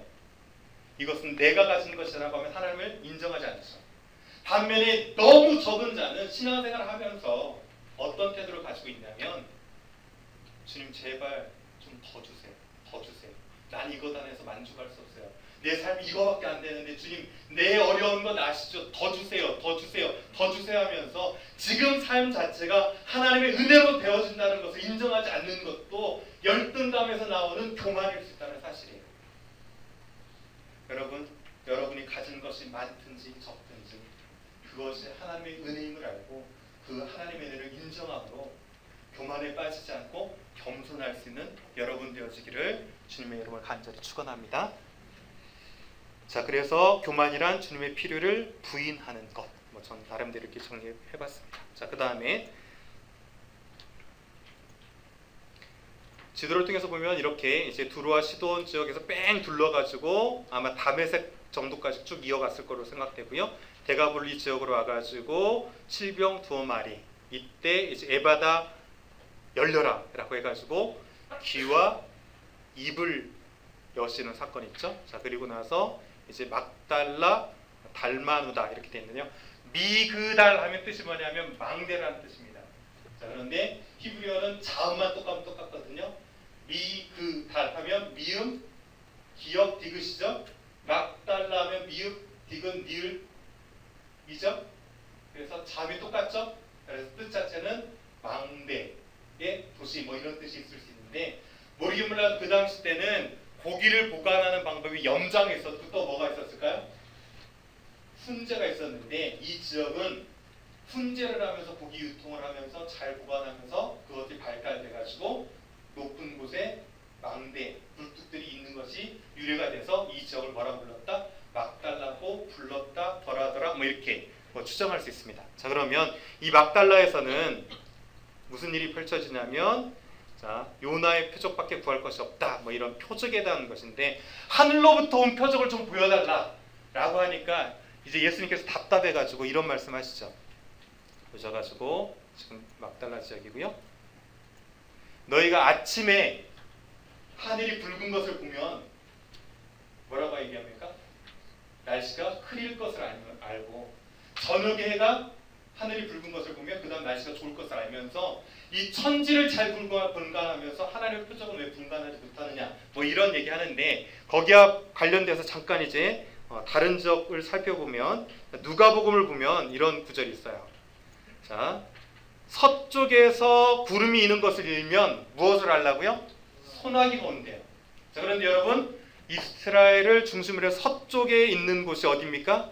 지중해 바다예요. 자, 그러니까 이곳에서는 주로 겨울에 구름들이 많이 몰려오는데 여름에는 이 구름이 몰려오면 비는 내리지 않지만 시원하게 공기를 바꿔주는 역할을 해요. 주로 우기 때 서쪽에서 오게 되면 지중해 구름이고요. 이 구름이 비를 내려줍니다. 그러니까 서쪽에서 구름이 오는 것만 보면 뭘 알 수 있어요? 아, 소나기가 오겠구나, 비가 오겠구나. 자, 그 다음에 남풍에 있는 것은 아라비아 사막 지역이죠. 그러니까 남쪽에서 부는 바람을 느끼면 뭐라고 합니까? 심히 더울 것을 안다라는 식으로 이것들이 지형과도 연관돼 있다. 이 정도 보시고요. 제가 포인트하고자 하는 것은 무엇이냐면 요나의 표적이에요. 자, 예수님께서 그 악하고 음란한 세대를 보면서 뭐라고 하시냐면 내가 너희 가운데 보여줄 표적 딱 하나가 있는데 선지자 요나의 표적밖에 없다 이렇게 얘기해요. 자, 그러면 왜 많고 많은 표적 중에 예수님께서는 그리고 그 선지자 중에 요나의 표적만을 외쳤을까 하는 거예요. 자, 요나하면 여러분이 가장 먼저 떠오르는 게 뭡니까? 3일간 물고기 속에 있었던 요나를 떠올리기 쉬워요. 자, 그렇죠? 자, 그래서 보통 이것은 무엇을 뜻하냐면 3일간 무덤 속에 있던 예수님이 다시금 살아날 것에 대한 표적이기도 합니다. 자, 그런데 유대인들은 이거보다도 더 크게 보는 게 있어요. 이거는 저희도 이제 말씀 보면서 늘 봤던 것이고요. 여러분이 그동안 보지 못한 면이 있는데, 자, 한 장을 넘겨서 이제 6페이지로 넘어가면 거의 이제 끝으로 가고 있는데요. 자, 요나서를 보면 이 사람들은 뭐라고 생각하냐면 요나 선지자가 한 일이 있죠.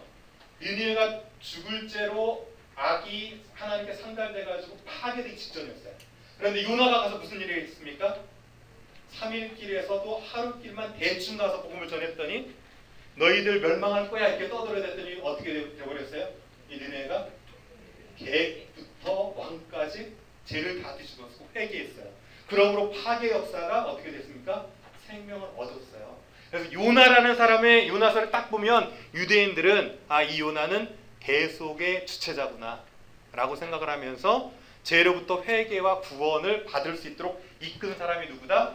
요나다라고 떠올립니다. 자, 제가 첫 번째 시간에 절기 특강했는데요. 자, 6월절에는 유대인들이 뭘 읽는다고 그랬습니까? 그때 수업 내용은 하잖아. 그때는 실라부스 강의 안에는 정리나 아무튼 룻기를 읽어요. 왜냐하면 그때 보리를 걷어들일 때쯤이니까. 자, 불임절에는 뭘 읽겠습니까? 당연히 에스더서를 읽죠. 자, 그러면 요나서는 어느 절기 때 읽겠습니까? 유대인들. 대속절. 왜 대속절 읽어요?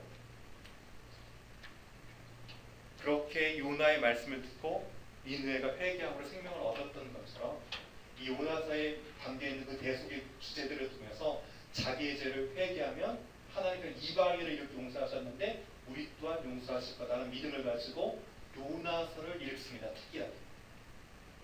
자, 그러면 요나의 표적이라는 딱 이 표적을 들었을 때 유대인들이 떠올릴 수 있는 이미지가 있죠. 자, 녹색으로 짙은데요. 한번 다 같이 한번 읽어주시죠. 시작. 죄를 위해 죽고 3일 만에 다시 살아나는 메시아임을 보여주는 표적이라는 사실. 단순히 물고기 3일 살아난다 이것이 아니고요. 이 사건을 통해서 죄 없이 죄를 없애고 3일 만에 다시금 살아날 메시아가 누구다? 예수 그리스도라는 걸 지금 보여주고 있다는.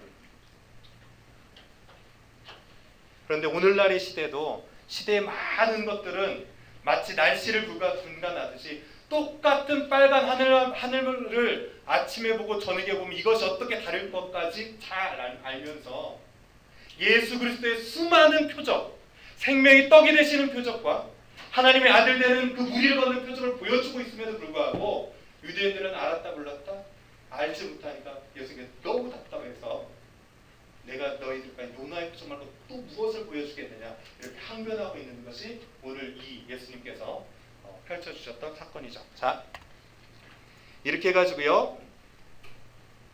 막달라에서 배를 타고 다시 어디로 가냐면 저기 베세다 쪽으로 가시고요. 가시는 길에 바리새인과 사두개인들의 누룩을 주의하라 뭐 이런 말씀하셨고요. 그 다음에 맹인을 눈뜨게 하셨죠. 자, 그리고 나서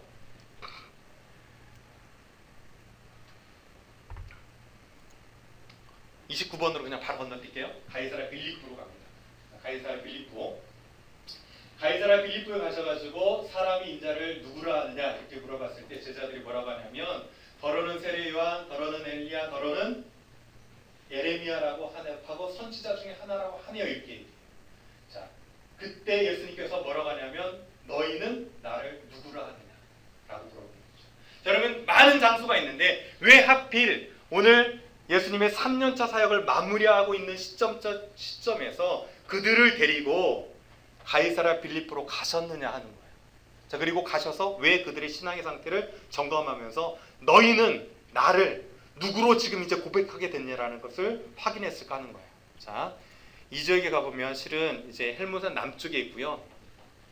뭐 구약에는 바알갓, 바알 헤브론 뭐 이렇게 불렸지만 신약 시대 때 가이사랴 빌립보라 이렇게 붙여졌습니다. 내용들은 여러분이 살펴보면 아시겠지만 그 지역은 물이 이렇게 풍부한 지역이에요. 자, 그러다 보니까 물이 풍부하면 고대인들은 신성이 함께 깊은다고 생각을 했어요. 그래서 그 지역에다 주로 뭘 많이 세울까요? 신전들을 많이 세워요. 자, 그래서 그 신전에 구약 시대 때는 바알 신전들이 있었던 것으로 알려지고요. 그 다음에 이 빌립보 지역을 파니아스라고 부르는데 이 파니아스라는 뜻 자체가 판신전의 장소라는 뜻입니다. 그러니까 이 지명 자체가 헬라 시대 때를 거쳐오면서 로마 시대까지 파니아스라고 불렸어요. 판신은 누구냐면 저기 보면 판신의 모습이 있어요. 밑은 염소, 위도 사람 얼굴가 들어서 염소 있죠. 이게 판신이에요. 목축의 시가 관련돼 있고요. 그 옆에 여신은 누구냐면 ним프 여신으로 알려져 있어요. 물의 여신. 아무튼 자, 그 다음에 가이사랴 빌립보라고 불려야 되는데 이 뜻은 무엇이냐면 헤롯 왕이 이제 죽고 나서 분봉왕으로 다스렸다고 했죠. 그러면서 이 갈릴리 위쪽 지역은 누가 다스렸다고요? 헤롯의 아들 빌립이 다스렸어요. 그래서 이 빌립이 가이사에게 헌정한다는 뜻으로 가이사랴라고 부르려고 했더니 그의 아버지가 이미 이 해안에다 뭘 만들어놨어요? 가이사랴를 붙여놓으니까 빌립보 하면 소유격입니다. 누구누구 이 하는 고자가. 그래서 빌립의 가이사랴. 그러니까 가이사랴에게 아부하도록 지어놓은 도시가 이 도시예요. 자, 이 도시에 가보면 뿐만 아니라 무슨 일이 있냐면 현대 지명으로는 바니아스인데 뭐 이거는 중요하지 않고요. 아랍식으로 피 발음을 못해서 바니아스로 불린다. 뭐 이렇게 돼 있어요. 자, 이것이 지금 현대 가보면 남아있는 유적입니다. 자, 그런데 이 유적들 안에서 무엇이 펼쳐지냐면 자, 그 당시 때 이렇게 돼 있었어요. 자, 잘 보세요. 자, 그 당시 때 이렇게 돼 있었어요. 자, 그러면 이 앞에 보이시는 이 신전이 뭐냐면 아구스도 신전이에요. 그러니까 이것은 헤롯 대왕이 이것을 헌정받자마자 아구스도에게 신전을 지어주면서 아부했습니다. 자, 그리고 이 뒤쪽에 들어가면 이 건물 뒤에 있는 이곳이 어디냐면 아까 봤던 판신전이 있었던 판신전의 장소고요. 그 다음에 이 앞에 건물이 큰 거 있죠. 이거는 제우스 신전이에요. 자, 그 다음에 이걸 외울 필요는 없어요. 근데 여러분과 핵심 가운데 기억해야 될 것들이 있기 때문에 쭉 얘기는 합니다. 자, 보면 그 다음 여기는 이 코트 자체가 판신전의 코트로 알려지고 여기 보면 구멍이 몇 개 이렇게 뚫려져 있죠. 자, 현대에도 좀 뚫려져 있잖아요. 여기가 뭐냐면 ним프 여신의 장소예요. 자, 그 다음에 여기 넓은 장소가 어디냐면 염소들의 신전이에요.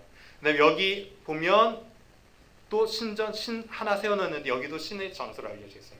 자, 그래서 가이사랴 빌립보 하면 뭐라고요? 여러분이 기억할 것은 신종합전시관이라고. 자, 뭐라고요? 신종합전시관. 그러니까 그 시대 때 신이라고 불릴 만한 신전들의 신전터가 쭉 질비하게 있었던 데가 어디다? 가이사랴 빌립보였어요. 그러니까 예수님께서 쭉 끌고 가가지고요. 왜 이곳에서 확인하셨어요? 신들이 이렇게 질비한데 너희는 이 신에 비해서 지금 나를 누구라고 고백하고 있느냐라고 물어보시죠. 자, 그때 베드로가 했던 말. 자, 뭐라고 합니까? 예, 그렇죠. 시몬 베드로가 대답하되 주는 그리스도시요 살아계신 하나님의 아들입니다라고 고백합니다. 자, 그리고 이 고백을 듣고 나서 뭐라고 하냐면 예수님께서 너는 베드로라 내가 이 반석 위에 내 교회를 세우겠다라고 말씀하시는데요. 이 구절의 해석에 따라서 카톨릭과 개신교가 바뀝니다. 나뉩니다. 제가 카톨릭을 디스할 마음은 전혀 없고요. 그냥 어떤 신학적인 개념 안에서 나뉘어졌는지를 보고 우리 개신교의 믿음 안에서 교회를 그러면 어디에다 세울지에 대한 얘기를 합니다. 자, 베드로 하면 페트로스라고 불립니다. 페트로스. 자, 그 다음에 반석하면 페트라예요. 페트라. 자, 페트로스, 페트라 거의 이름 뜻이 똑같죠? 발음도 똑같고 뜻도 베드로라고 하면 반석이라는 뜻이 있어요. 자, 그러니까 카톨릭은 어떻게 생각하냐면 그 반석의 교회를 세운다고 했는데 이 반석이 누구라고 해석하는 거예요? 베드로다 라고 하면서 베드로의 사제권을 인정하면서 그 위에 교회를 세워가고 있는 게 카톨릭입니다. 그렇죠? 자, 그런데 문제 한 가지가 있어요. 제가 이미 여기에 써놨지만 베드로는 어떻게 했습니까? 남성격이에요. 그 다음에 제가 아 하면 가이사르, 야, 아가 붙으면 전부 도시 여성격이라고 했죠. 자, 반석 페트라 하면 이것도 여성격이에요. 그러니까 격이 맞지 않는 거예요. 따져보면. 그러니까 이 반석 위에 교회를 세운다 해서 이 반석 베드로가 아닐 수 있다는 사실. 격으로 따지면. 자, 그러면 여기서 이 반석은 무엇일까요? 예수님. 예.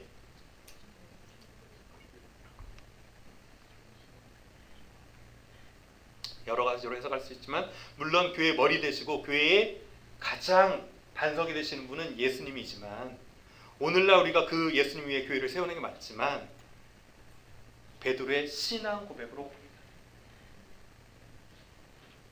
건강한 교회, 하나님 원하시는 교회는 다른 교회가 아니고요.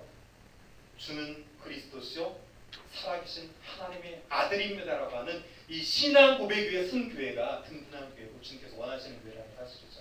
저희 베델 한인교회가 바로 이 믿음의 고백 위에 든든히 세워갈 수 있는 교회가 되시길 소원합니다. 그리고 여러분께서 이 교회가 이 믿음의 반석 위에 굳건히 설 수 있도록 늘 기도하실 수 있는 저와 여러분 되어지기를 간절히 축원합니다. 자, 그렇더니 뭐라고 하냐면 내가 천국 열쇠를 주신다고 얘기해요.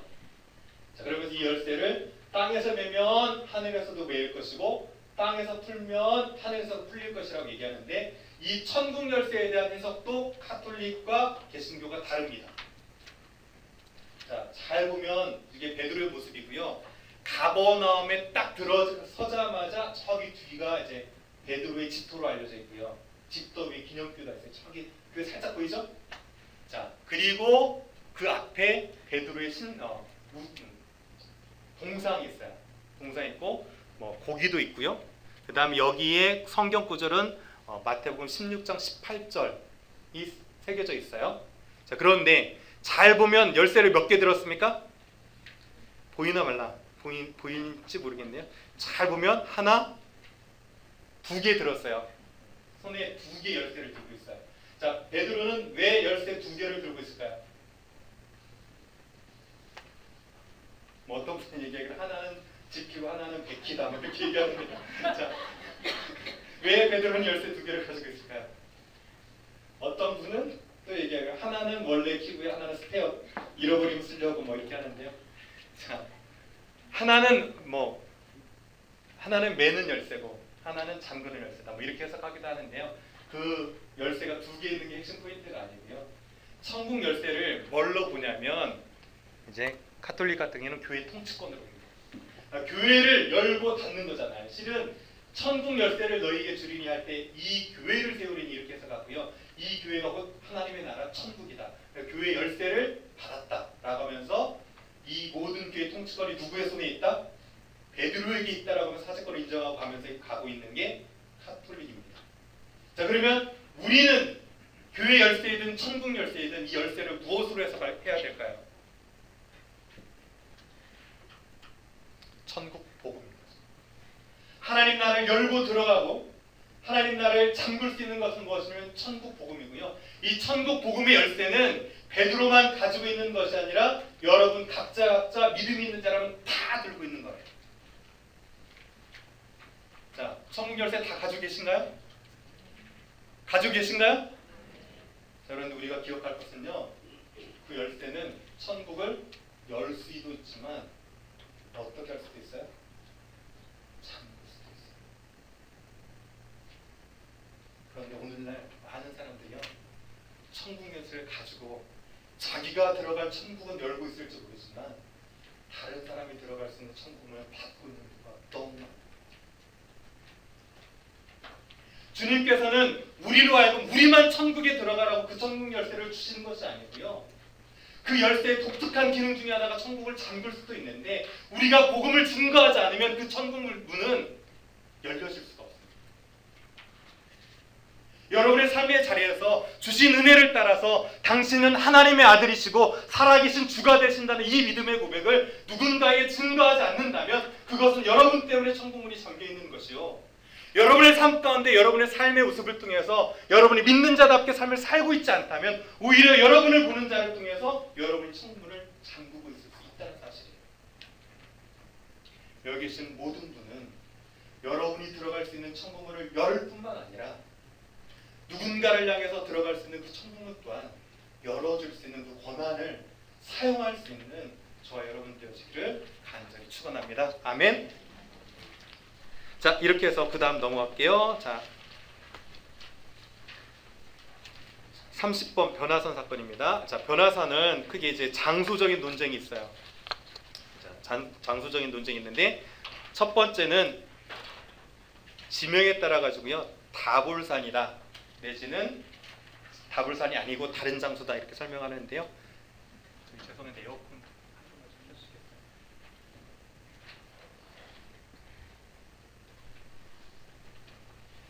네, 감사합니다. 자, 잘 보면 누가복음은 산이라고 나와 있지만 마태, 마가는 뭐라고 나왔어요? 높은 산으로 나왔어요. 그러니까 산에서 변형됐다는 것이 아니고 그 장소가 높은 산에서 변형됐다 이렇게 설명이 되었어요. 자, 그런데 높다라는 뜻 자체가 뭐냐면 테바르라고 히브리어로 되어 있어요. 테바르. 근데 테바르 타보르 발음 어떻게 비슷합니까? 테바르 타보르라고 해가지고 이 곳은 어디다? 다볼산이다 라고 누가 주장을 했냐면 예루살렘 주교였던 치릴루스라는 주교가 주장을 하면서 이곳이 지금 보시면 다볼산인데 길이 꼬불꼬불 올라가죠. 올라가면 교회 하나가 나와요. 자, 이렇게 교회가 있고요. 그 다음에 지붕이 지금 하나, 둘, 세 개 있죠. 자, 왜 이렇게 되어 있을까요? 초막 셋을 지었죠. 하나는 모세를 위해서, 지금 여기 보면 이게 모세입니다. 십계명 돌판 들고 있죠. 자, 하나는 엘리야 선지서를 펴가지고 들고 있죠. 자, 그 다음에 이것은 누굴까요? 베드로고요. 그 다음에 야고보, 요한 이렇게 세 명이 있어요. 아무튼 이렇게 만들어 놓고 이곳이 변화산이다 라고 주장을 합니다. 자, 그러니까 지명 자체로는 이곳이 맞을 수 있지만 문제 한 가지가 있는데 이제 잘 보면 예수님의 동선이에요. 자, 방금 가이사랴 빌립보가 여기였죠. 그런데 다볼산이 어디냐면 여기입니다. 상당히 거리가 좀 떨어져 있는데 물론 6일이라는 시간이 있어요. 그러니까 6일 만에 내려갈 수는 있지만 가이사랴 빌립보에서 기적을 펼친 후에 6일 만에 다볼산을 내려가고 그 다음에 갈릴리 가운데를 지나서 나오죠. 그리고 나서 이어지는 곳이 어디냐면 가버나움이에요. 그러니까 동선을 그리면 복잡해질 수 있는데 가이사랴 빌립보로 올라갔다가 다볼산까지 6일간 만에 내려와서 갈릴리 중앙을 다시 해서 가버나움으로 움직이자면 동선이 문제가 좀 생겨요. 그러니까 많은 사람들이 어디를 변화산으로 외치냐면 어디요? 바로 헬문산. 헬문산을 보시는 것처럼 눈이 덮여있는 산이에요. 2814m나 되는 높은 위치에 있는 산이고요. 보시는 것처럼 눈이 많기 때문에 예수님이 밝히 변형됐다 이렇게 되어 있는데 이런 것들과 연관이 있을 수도 있겠다라고 추정할 수 있는 곳인데요. 자, 오늘 중요한 것은 무엇이냐면 그런 것들이 아니고요. 이곳에서 나눴던 대화의 주제예요. 다른 곳에서는 대화의 주제가 등장하지 않는데 유독 누가복음에만 등장합니다. 누가복음 39장 31절이에요. 자, 무엇에 관해서 얘기했다고 되어 있습니까? 영광 중에 나타나사 장차 예수님께서 예루살렘에서 뭐 할 것? 결세할 것에 대해서 얘기를 나눴어요. 그러니까 오늘 대화의 주제는 뭐다? 모세, 그 다음에 엘리야, 예수님이 대화를 나눴는데 그 대화의 주제는 결세라는 단어예요. 자, 그런데 이 결세라는 단어가 참 재미있는 단어입니다. 자, 거기다 제가 풀어놨어요. 자, 별세라고 하는 것은 무엇이냐면 엑소도스라는 헬라어입니다. 자, 엑소도스 하면 떠오르는 단어 있죠? 출애굽기예요. 그러니까 이것은 어디에서 떠나다라는 의미가 있어요. 그러니까 이 세상에서 삶을 마감하고 떠난다라고 했을 때는 지금 뭘로 본 거예요? 별세예요. 그렇죠? 이 세상을 떠나는 건 별세예요. 자, 그런데 이것과 같이 이 안에 담겨져 있는 의미가 있다는 거죠. 출애굽의 엑소도스를 통해서 이스라엘 백성들이 구원을 얻었던 것처럼 장차 내가 별세, 즉 십자가에서 죽을 것인데 이 죽음을 통해서는 온 인류가 엑소도스, 구원을 받을 것이다 라는 것이 이 대화 가운데 넌지시 지금 포함되어 있다는 사실이에요. 자, 이해되셨습니까? 자, 되셨으면 그 다음 넘어갑니다. 자, 그 다음 제가 여기 하나 빠뜨렸네요. 자, 그러면 여기서 구약시대 사람은 구원을 어떻게 받을 수 있을까요? 자, 구약시대 사람들도 구원이 있죠. 자, 그러면 그 구약시대 사람들은 어떻게 구원을 받았을까요?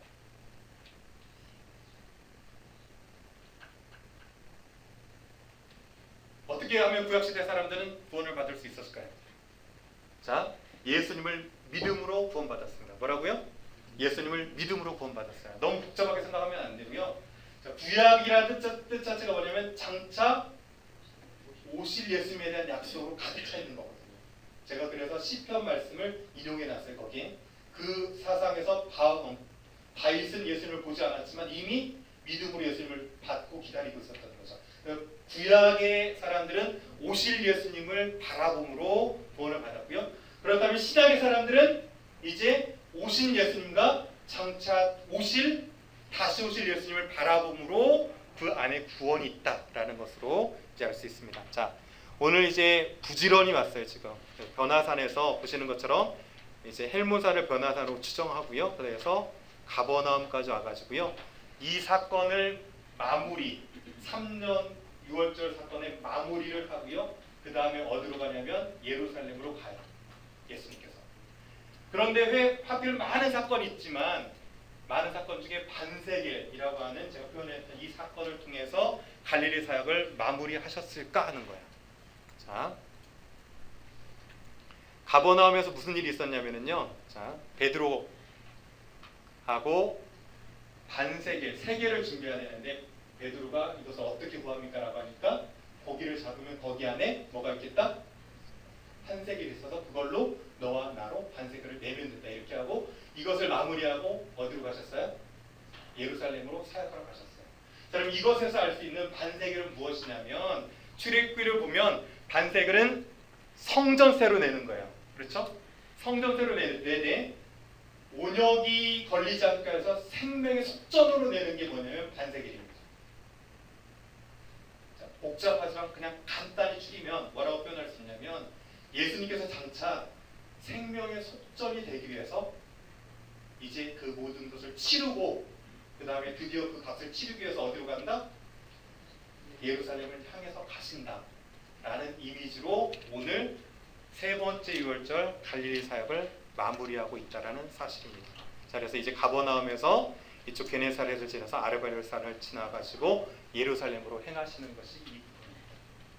자, 오늘 제가 조금 빠른 시간에 여러 가지를 막 쏟아냈는데요. 제가 처음 시작했던 것으로 마무리를 하겠습니다. 여러분은 예수님을 무엇이라고 고백하고 있습니까? 어떤 분이라고 고백하고 있습니까?